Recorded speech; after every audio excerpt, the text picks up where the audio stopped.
I'm Donny Schatz. I'm Cory Eliason, and this is The Skinny. From Fathead Studios in Speedway, Indiana, this is The Skinny.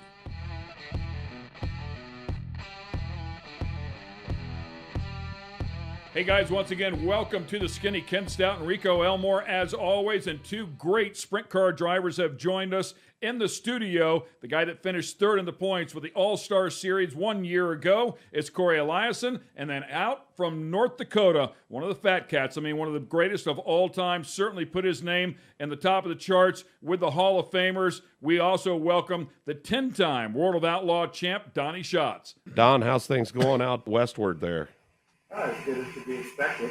Everybody's doing their part here. When you go down the road, there's not much happening. I'm staying plenty busy. It's always a project that I can dump everything out of the kitchen drawer and put it back in 100 times and put it 100 different ways. So, being busy. That's called insanity, but we get it. So are you, your guys' truck stop still open, right? Absolutely. The truck stops are both open. The restaurants are obviously takeout only, so we're forced to not be having anybody sit down. But everything's still operation as normal as far as everything else. Without truck drivers or any truck traffic, we don't get anything except for internet, I guess. So be thankful for that.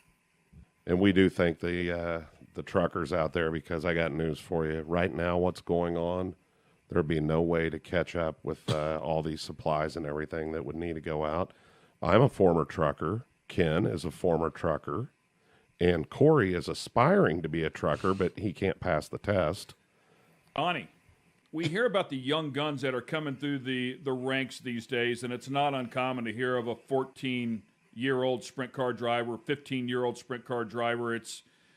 I'm not going to say it's common, but it's certainly not uncommon. It's been done so many times. But I remember, I want to say back in the early 2000s, there was a kid that came up through the ranks. Really, I want to say around 2004, 2005, somewhere in that area. Somebody that was 15 years old, and boy, they were just getting pounded like their parents. Why are their parents putting them in a sprint car at such a young age, 14, 15 years old? There's no way he has the knowledge to compete against the veterans without making a big mistake, causing a wreck, getting somebody hurt.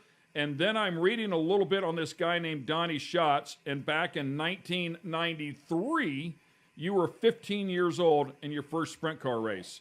So the question is, did you guys get any flack because you were so young and in a sprint car? No matter what you do, you're going to have someone that's going to oppose you in some way, shape, or form. So, they caught flack for it, but it was something we all love to do. Still love to do it this day. And, obviously, whatever 42 minus 15 might be, that's how long I've been going around. So I'm glad they allowed me to do it. In today's age, you see kids so little, you don't think of the repercussions. Heck, I got nieces of my own that are 12 years old, and they already got 4 or 5 years experience. So just the nature of the beast in today's age, but I had great parents back then that allowed me to do it. Do you feel any different about it now that you're on this side of that equation and looking at putting a 14 or 15-year-old inside of a car? Is if you know that they've had the experience and they've worked their way up to it, do you have any issues with it? I have an issue with the attitude that goes with it. If a kid thinks that you just get in and you go at any cost, whatever it takes to win, whether it's drive through someone, over someone, that's not something that attitude or that mentality is not something I'm going to stand for. I've had to do it with my own nieces. They were notorious for putting each other or moving someone out of the way just because they thought they'd be in trouble if they didn't get to that position. And, I've done as much as loaded things up and took them home on a Monday night or a Wednesday night because they were hitting things. So it's just the way I was brought up to race. And, I think if kids have that attitude that they don't care what they hit or what they tear up, it teaches them no respect for anyone on or off the racetrack, and I'm not a fan of that. But you can't be everybody's parents. You can only parent your own or those around you. That goes along with the entire issue, right? When do they become mature enough to understand, okay, You can't just drive through somebody. You can't take that risk all the time. And knowing when it's the right time, when it's the wrong time to take it, and becoming of age. That's the big part of the issue. A big part of the equation is they're 14 and 15 years old. They haven't quite figured that out yet. And they find themselves racing next to a Donny Schatz or anybody of that stature, if you will. And they're in their mind, they're like, this is my chance, man.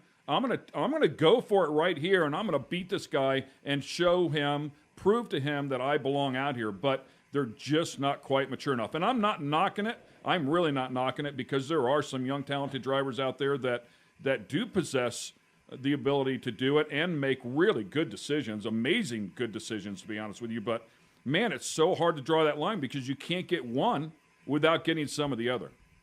Absolutely. I put it back to the parents. I can relate to how my father was. My father was very hard on me. He wasn't one that if I went out and did something one time and did something good, where he was standing there with champagne and clapping hands and patting you on the back. I very rarely got a pat on the back. The older I get, the more pats on the back I get. But when I did something wrong, I certainly did not get a pat on the back. I expected. If I did something wrong, I got a boot in the ass. And that's just the way it was back then. In today's age, kids get their feelings hurt, and mom and dad tell them it's okay no matter what. And that's something that, when it relates to racing, you never really learn the difference between right and wrong. And that's something I can't control, but it's definitely something different to see in today's age. So, Cory, tell us how you got started. Where'd you start out? What'd you start running first? When I was, I think it was my 6th birthday, my dad got me a go-kart. And we just kind of went out to the parking lots, because that's when stores were closed on Saturday and Sunday still. So we'd go out to They're closed all the time now, by the way, Yeah, but permanently. that's beside the point. We'd go out there, and I'd just rip laps through whatever, all the stalls, or they'd have the trolley returns, or the dividers in it. Up until I pushed a little too hard, and I spun out, and I smoked the cement curb, and I blew the rear end out of the thing. That's when he decided that it was time to quit messing around there. And he, for Christmas, I ended up getting a junior sprint. I started when I was 9.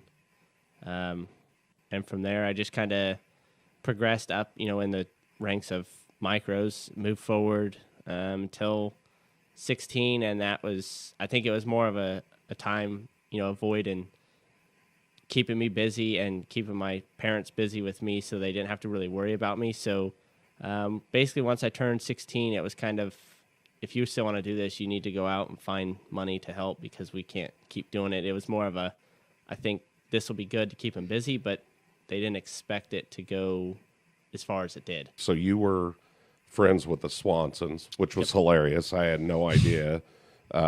Cory went to the track with us, outdoor suite. Cody Swanson's there, which, we've been involved with for many years. Great guy, great family. They start talking, and I'm like, oh, you guys know each other? And they're like, oh, yeah, man, we used to ramp BMX bikes into Cory's in-ground pool. I'm like, I would kill you. I would kill both of you, all of you that were doing that. It was fun. We survived. Obviously, Cody was a good parent, I guess, back then when he was 15 or 16, was not letting us do Guardian. this. Yes, not letting us completely kill ourselves. But, we still ended up, somebody got hurt every time. Yeah. Were your parents excited that you were jumping the bikes into the pool, or did they ever know that part? It was after, when I think actually we ended up with a motorcycle in the pool. So okay, here we go. that was... It's even It's better. easy. Yeah, it's easy to fish where the we draw the bikes out. line. Yeah, you can fish the bikes out, no problem. But when you got a little dirt bike and you launch it off in there, and then the pool's full of oil and gas, that's a bit harder to hide. Whoops. Black marks down the side of it because the tires. Yeah, that probably wasn't our smartest choice, but we were out there in the rain, draining the pool and scrubbing it clean. Donny, I read on there that you're a third-generation racer. Do you remember your grandfather racing? I'm guessing you probably went with Dad a little bit, but what about Gramps? He wasn't a dirt track racer. He was a farmer, and he was in the war. I think he really wanted to rob banks and drive horses. So my grandfather's claim to fame was he took a team of hitch horses in a stagecoach and drove his horses all the way from his house to the Mexican border and back. So That's kind of his thing. He sends postcards along the way. Everybody has their own little things they want to do, but that was my grandfather's, was more around real horsepower. Yeah, so, and I also read that one of the things that you've done in the course of your lifetime is riding behind one of those mammoth Belgian draft horses with your dad. Absolutely. My family was involved with draft horses a long time. They grew up on the farm. Horses were a big thing. Mobile advertising was something that in the truck stop business, my parents were something they were big on, just like what we do with racing today. Racing has helped build our truck stop business in the state of North Dakota, across the country, and they did it with horses as well. So, from the time I was young, I think the first time I drove a team of horses I was 5 years old at the Denver Stock Show, and we had some pretty good outings over the years, and obviously been kicked in the face by one, and had a lot of fun with it. But there come that time when dirt track racing was what we lived and dreamed, and my parents pretty well parked all the horses, and that's what we did, was focused on. So the first time you flip a sprint car and you ring your bell, you're like, it's no worse than being kicked in the face. That's exactly what I was thinking. Immediately where I was going to go with that. Actually, the worst thing about flipping the first time, back then I had one of them electric tear-off machines, and they were plugged in and powered by a phone cord. And I got out and I didn't unplug it, and I got about 10 foot from the car, and boom, I went straight to the ground and closed it. The phone cord run out. So that wasn't a whole lot of fun. I think I was more injured emotionally from that phone cord running out. I remember when I was a kid, all the cool kids had the really, really long phone cord, and I never got a long phone cord, and apparently you didn't either. Yeah, well, and the other thing was, remember the tear-offs where it had the pull string? You'd pull the string on it. Well, hell, that's top-notch what he had. He had the high-end stuff. Yeah, we didn't have the little pull string, yeah. Yeah. So, Donny, you've done some crazy stuff along the way. Did you ever imagine being in the same company as the Doug Wolfkings, the Sammy Swindells, the Steve Kinzers? I mean, the absolute kings of the sport, and certainly that is where you're sitting right now. I mean, 10 times winning the premier championship with the World of Outlaws. I mean, it just doesn't come any bigger than that. And if that's not enough to make somebody believe that you're the best out there right now, the guy to beat, and Brad Sweet might want to argue that, but you know what I'm talking about here. But to say that you've also won Knoxville 10 times, I mean, dude, you are absolutely the king as it stands here today, and your name is synonymous with those guys, those other kings of the sport. Did you ever think you'd get here? When I started all this, you can dream as big as you want, but I really thought, when I saw my name on a t-shirt the first time, I was like, yes, I've made it. But the reality is, that doesn't mean a damn thing. You can just get in these cars, and the sheer thrill and excitement is incredible. And to me, the first couple times I got in, I scared. I'm like, there's no way it's like riding a bull. You don't know what to expect. I've done that too. So, no, I didn't ever picture mission 5 years later. Like I said, you can dream it. I wasted 10 years of my career. The first 10 years I came out here, I was more worried about playing video games some days and traveling from A to B. Got caught up in the lifestyle, and didn't really pay attention to results and focus on what I needed to focus on. And just had to run into the wall one day and say, hey, is this what you want to do? You want to do this for the next 30 years and just be somebody, or are you going to find a way to be better than that? I mean, the stats that you continue to rack up are certainly incredible, and you won those 2 titles, and I'm guessing that really paved the way to open up the door to start driving for Tony. Is that correct? Yeah, it opened a lot of doors. It started to build a little confidence, and that's something everybody needs, a little confidence, and to be able to have time to figure things out. That's the unfortunate part of this sport, is everything's going so fast that sometimes it takes a little time, and you have to build on things. A lot of car owners want results now, and sometimes you think it's the driver change or a motor change or a chassis change or the crew chief change. And, there's really 5 major components that used to be a big factor in that, and it was driver, crew chief, cars, engine, and tires. And now actually we don't get to pick the tires as a factor, but it's got the same thing. So there's one problem eliminated. Cory, I'm sure you are paying attention to everything this guy's doing out there in North Dakota, certainly at the racetrack. But you've had a couple of good years. You're picking your way up through there, and I know it's an expensive ride. Certainly, you'd love to be chasing that World of Outlaws championship. But 2017, you were fortunate enough to grab your first win with World of Outlaws. Had to be a special, special night, and did it from the pole. Yeah, as Roth, Dennis and Teresa kind of took that step. I guess that leap to kind of give me the opportunity to see if I could kind of produce. I traveled with Harley Van Dyke a little bit. Before that, he kind of was the first one that took me out to Knoxville, and I got to see that and realized I've got a lot of work to do. Coming from California, we have 1/2 mile, and I never go to Calistoga. So, I was able to win in Stockton. It worked out in our favor, and, we were still strong through most of the California swing. I think, I kind of struggled when I got out Midwest a little bit, and it just took some time. Just like, I didn't really have the experience. I still go to tracks that I've never been to before, and it's like, man, I try to get caught up quickly. The first goal is to figure out where I'm supposed to get on the racetrack and where I'm supposed to get off the racetrack. That'd be good. It's funny that you say that because it seems like those tracks in California, you say you have no experience, in the Midwest, or you had no experience, and you're still earning that. But the same thing applies for the Midwest guys that go out west. We just did an ASCS race at the beginning of this year at Merced, and boy, I'm telling you, it was a cowboy up racetrack. It was rough in the beginning. Once you got to the feature, it wasn't too bad. Couple of holes that if you didn't have your car set up right, the car was not happy. But there was a top, there was a bottom. It was a racy little quarter mile for sure. But I'll tell you, man, through the qualifiers, it was a handful.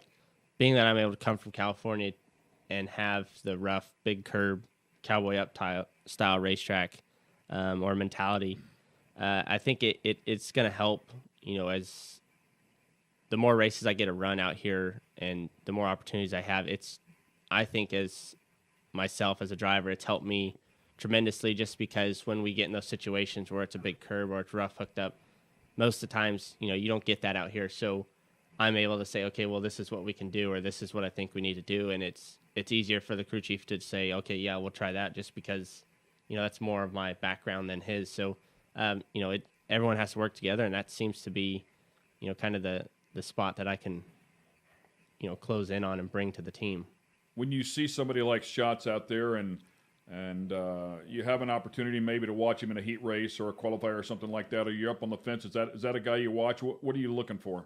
You kind of look like, I watch all forms of racing, and when you watch all different drivers, it's amazing what he's able to do with the race car. As far as when you watch, it could go out there and it could be complete disaster, and you're like, oh boy, and after 2 laps it's fixed, and he's figured it out. So he's more of a perfectionist. It's a lot of people boo him, don't like him just because he's winning, but they need to realize this is the Lewis Hamilton of sprint cars. He's a perfectionist. The way he runs the car, the way he runs his laps, it's everybody probably idolizes to be able to do what he does in the race car, and I definitely know I do. It's nice to see that there's people that are able to start being a part of that. As far as Brad Sweet, David Gravel, they're getting up there. They're fast. They're consistent. Logan Schuchart, what he's doing with his, it can be fast at any given time. So it's nice to be able to see that you put your hard work in, that you can get there. So every racetrack I go to, you always watch the 15 or the 49. That's just kind of where they run, what they do. It's you have to watch, you have to learn, and I'm fortunate enough that Kevin is very relaxed as a car owner, and he is definitely giving me everything I need to do to win and everything that I need to be out there. So as far as that, it makes it a lot easier. There's a lot less stress. That way I can focus more on driving the race car instead of figuring out what's going to happen if I lose my ride. You know, you mentioned Harley Van Dyke before, and you did qualify for the A main at the Knoxville Nationals in 2017. Congrats on that. Struggled in your prelim night, and then had a really good run on the Hard Knocks Friday night. Finished up fourth and transferred in. Right, the top four, I believe, transferred in. But then the story got drastically different come Saturday morning. Correct? Saturday, Harley calls and tells me that his daughter was involved in a car accident and she passed away. So he said he has to go to the airport right now. He doesn't know what's going to happen. And I was just like, well, I mean, you need to go. Like, whatever we got to do, don't worry. He's like, well, I want you to race. I remember talking to Harley right after that, after we ran that main. I had the crew guy had him on the phone because we had to run the World Challenge race also. So we were the same car, and he was so excited. He was yelling and screaming in the airport. He said everybody was looking at him, and he was very emotional, which was good for him because he's never made the Knoxville Nationals, and he needed something good. After what he just went through, he needed something good to kind of uplift his spirit and keep him going, and that did. And that weekend right there was everything for him. Yeah, to receive that phone call, your daughter passed away, and I mean, that's just disastrous. And then to turn you guys loose and have you keep chugging forward, I was curious, and that's what I love about this racing community is somebody's going to come over and help you out. They won't just let you guys hang out to dry, especially if you've been digging hard and showing that you really care and that you want to work hard. And that's why I wanted to bring my son up. That's why I love working in this industry. I wanted to bring my son up in this industry because it's loaded with extremely successful people with a really hard work ethic. And they're not afraid to come over and help somebody when they need help. When they're down, they want to beat you on the racetrack. But they want to get you out there on that racetrack, and then let the cards fall where they may. And I read that story and I was like, man, oh man, that had to be one hell of a weekend. He was going under, unprecedented times. It was the most emotional thing you could possibly go for. I could imagine as your, a father losing your daughter, your kid. It's pretty hard to have somebody throw you a curveball much bigger than that one, and whenever you get to the next scenario, you're like, yep, been there, done that, man. Well, we made it through, and we'll do it again. Donny, so you went through a little bit of stuff with your dad. How's he doing now? He's doing really good. Obviously, January 3rd of 2019, I was in Australia, and I got a phone call from my sister that he had pancreatic cancer, stage 4. I wasn't exactly sure what that meant. I started doing some research, and when you get stage 4 in any cancer, most people don't go through it. They told me to stay and race. That's what you do. My mind wasn't there. I stayed, but it was a long trip home. Got with the doctors we needed to. Got lined out on chemo. He's adapting to the chemo very well. He had a normal life. He's doing everything he needs to do. Right now, we got him in an underground bunker at his house, trying to stay away from catching this nasty virus going on. So it would be very unlikely to him. But here we are, nearly 18 months later. Like I said, he's adapting to it well. Hopefully, he can get out in his motorhome this summer and enjoy some races and enjoy what time he's got left. You're talking about the chemo and you're talking about things like that. And of course, that's something that is, very, very close to me as well with my daughter and leukemia. You're talking about your dad being in an underground bunker. I get it. My daughter just went through bone marrow transplant. I guess it's been 2 weeks ago now.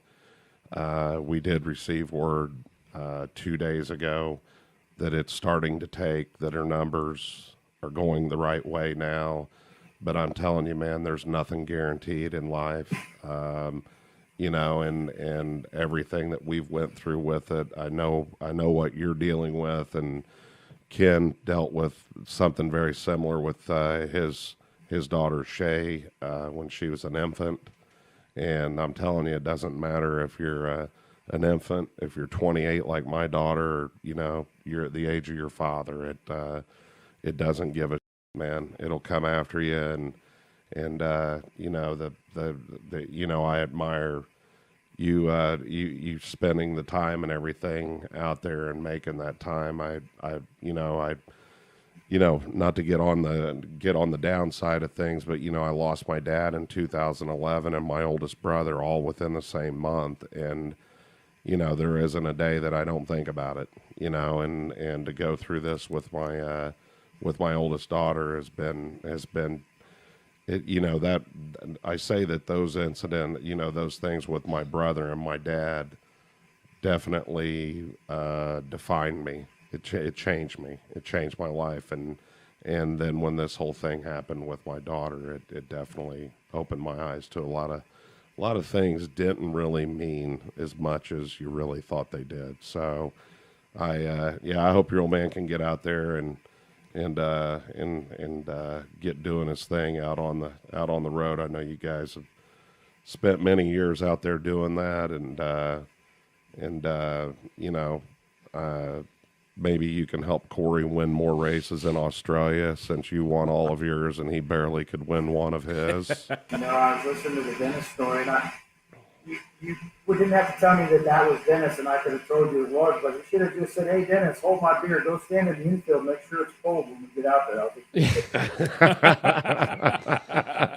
God, if I could have that much confidence when you just don't know what to expect. So that the confidence, usually I can be, kind of a smart ass at most times, or at my worst time, So I just didn't know really what to say. I'm just like, "Yep, okay. Well, I'll see you after the checkered. I'll meet you down there." And that's all I did. Put my helmet on, and I'm like, "Dear Lord, I hope that's over." Hey, Donnie, that's actually a great question. When do you? Let's see if you can. I don't know if you can pinpoint it, but there's probably a time in your career where you go from feeling like Cory is right now. Cory wants to deliver. He wants to be really respectful. He's going to go out there and scrap. He's going to fight as hard as he knows how to fight, but he doesn't have that confidence that you have. When you walk out there onto that track and you get in that car, you sit down in that car and you're like, "Yep, the rest of these bastards better look out because I'm here to kick some ass tonight." And at some point in time, that switch flips, and you've got that confidence. And when you get in the car, man, it's worth at least 4 or 5 spots right off the bat. Well, Cory's delivering. He's doing a great job. I mean, I know where he grew up in California, and it takes a different mindset than what you're, racing California tracks all the time. And I was the same way. I had a lot of things when I was younger. I just wanted to race wide open all the time. And it was put to me once. Do you ever see the Knoxville Nationals with wide open on the football cushion or the Hughes Royal? I mean, those races that pay all the money aren't that, and that makes or breaks your whole year. But there's no substitute for experience.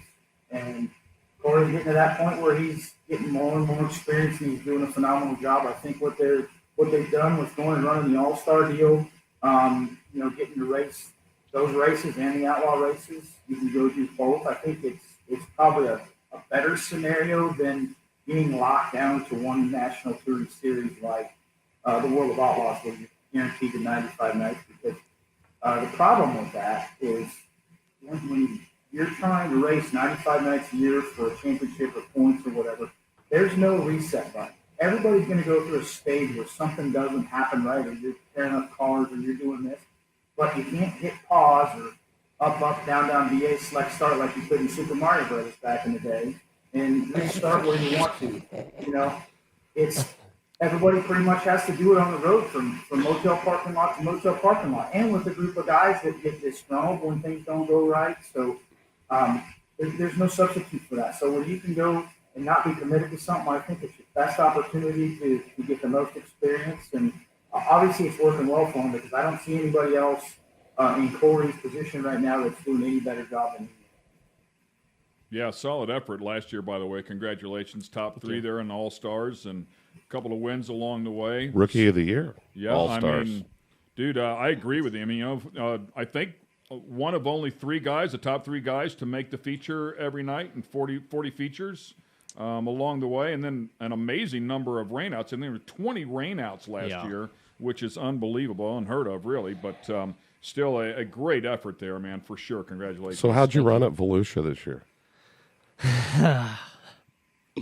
You know what? I'm going to let you off the hook here. Let's let the fans know that you were on the podium 3 of the first 4 races. So okay, now you can talk about Volusia. Yeah, Yeah, I just want that damn gator. That's all I want. And Cory Eliason tries the high side in turn one and drives by Logan Schuchart to take the lead. Cory Eliason, the new race leader, but for how long? Here's Schuchart back to the inside and take it back. White flag waving. Final lap. Schuchart trying to protect Eliason right there on his back bumper. Eliason up in smoke on the final lap. Logan Schuchart will win the final night of Dirt Car Nationals for the World of Outlaws NOS Energy Drink Sprint Car Series. Man, one lap. That's it. But that's what gets you the drive to keep coming back for more and more. One lap from the gator. Yeah. Well, that's why hopefully next year, I mean, it's, you always find those, I'm sure Donny is saying that there's those tracks that it's like, I just want to win here. I mean, it's not, he's won at probably most all of them, but there's still, those tracks that I just have to win. I finally won at Port Royal, and that was really cool over a month ago, probably now. But I still was that when Kevin didn't even know you were racing? Yes, that is when he didn't even know that we were racing. He called his car owner to tell him he won. He goes, "Oh hell, I didn't even know you were running." Yeah, but it's still Eldora, Volusia. There's just something. Calistoga, I wanted to win there forever. I only was able to run there twice, so that was cool. And then the next time I was there in a wing car was the Outlaw Show that we ended up winning, thankfully, for a yellow that came out that gave me the lead back when I slipped out of the rubber, and that I think it was green at that time. 15 come right by me.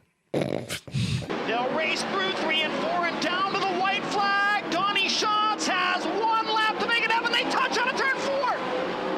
And the caution flag waves for Brent Marks, who stops in turn 2. And Cory Eliason will maintain the race lead. Eliason, 3 car lengths in front of Schatz, expands it to 8 car lengths down the back straightaway. Cory Eliason into turns 3 and 4 for the final time. He got an outlaw win in March. He'll get his second in September. He wins the Wine Country Classic. Don, you remember that happening? I do. I almost know anymore when the yellow comes out, I'm not going to gain a spot or retain a spot either way. So it just happens that way when you race enough and you're in that position enough. It seems like you get yourself in a worse spot where you get all worked up about it. So I try not to get worked up about it. Listen, we know that you've got a family there you're hanging out with and everything, and Yeah, we get you here in the area, get you back here in the neighborhood. We got to get you in the studio, and we'll do this whole thing again, man. yeah, we'll bring you and the boss in and pound him in. So we got some good Tony stories. We can do that. Okay, I got lots of good Tony stories. You're in. All right, Donny, have a good one, man. Thanks for coming on. Thanks, buddy. Thank you guys. Cory, back to you. And so, how many shows were you to run this year? What do you know? What the number was? I think it was 108 before that stopped at Trophy Cup. Before all this, it happened. What did you run last year? Do you remember? 83. Wow.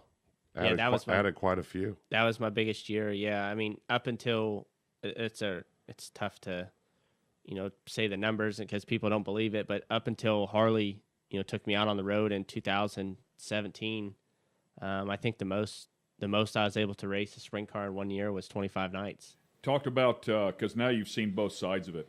The team or the driver that doesn't have the big budget to go out there and run the better part of 100 times a year. You get in the car 20 times, and you kind of remember what that was like, and maybe it takes the first practice session or two to kind of shake the rust off, try to figure out what's going on. And you're exactly what you just said. You're more reactive than proactive. It's like, okay, the car did this, so I need to fix this, rather than I think the track is going to do this. Let's go here with the car, to get ahead of it. Versus the same guy that you have been now climbing in the car 80 times in a year, where now it's just like walking down the sidewalk. I mean, before it's like, man, finally I'm back in the car, and now it's like, boom, I'm in this thing again. I just did this a few days ago. I'm ready to go. Yeah, that's probably been the biggest part of helping my experience. Laps are everything out there.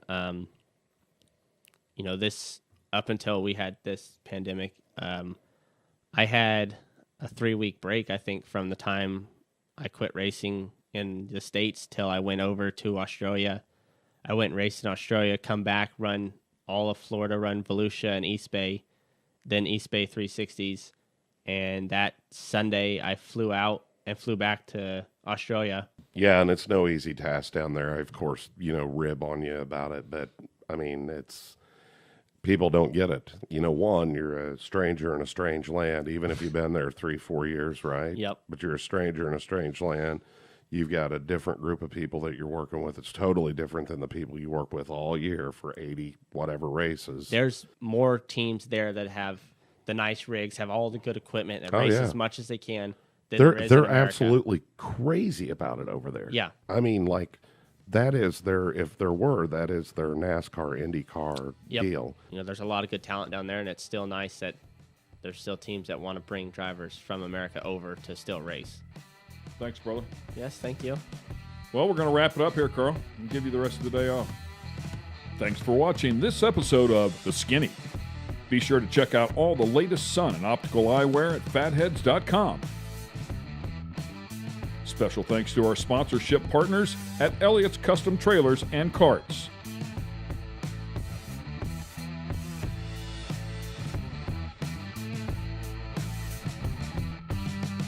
This has been a production of Fathead Studios. Please remember to subscribe.